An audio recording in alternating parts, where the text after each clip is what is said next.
Kolega Miletić, izvolite. Hvala vam predsjedniče Hrvatskog sabora, ministrice, svako dobro. Možete malo popiti vode, odmorite se dok vam ja postavljam pitanje. Ministrice, 19. siječnja sam vam poslao zastupničko pitanje u vezi naših pčelara.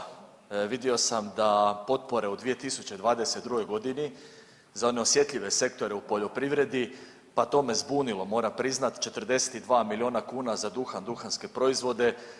Znam da je priča industrije, gospodarstva, ali isto znamo da 15.000 ljudi godišnje umire od posljedica baš duhana, duhanskih proizvoda prema HZJZ-u u Hrvatskoj. Svake godine mi izgubimo grad veličine Metkovića, veličine Makarske od pušenja, to je užasno. Sad me zanima je li samo neki previd i kako možete pomoći našim pčelarima jer za njih je predviđeno 0 kuna prema ovom prijedlogu, bar tako je pisalo, a konkretno za duhan i duhanske proizvode 42 milijuna. Pa jel se radi o previdu i molim vas da to ispravite. Hvala. Izvolite odgovor.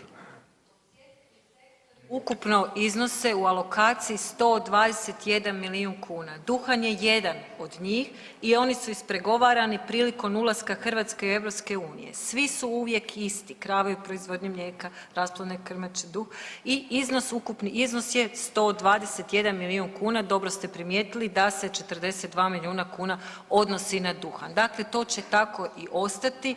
Važno nam je poduprijeti poljoprivredna gospodarstva na području na kojem se proizvodi duhan, to je Virovitičko-podravska i Požeško-slavonska županija osobito, mislim čak i 85%, to je posebna vrsta tla koja nije pogodna za različite kulture. Što se tiče pčelara, ova je vlada povećala nacionalnu omotnicu godišnje sa 14 na 17 milijuna kuna prošle godine, oformila prvi program de minimis potpora u pčelarstvu od 3 milijuna kuna, isto 2021. godine, financirala po prvi put značajne gubitke kakvi su se događali izvanredni događaji u Međimurskoj županiji i nastavit ćemo i dalje. Kolegice Pocrnić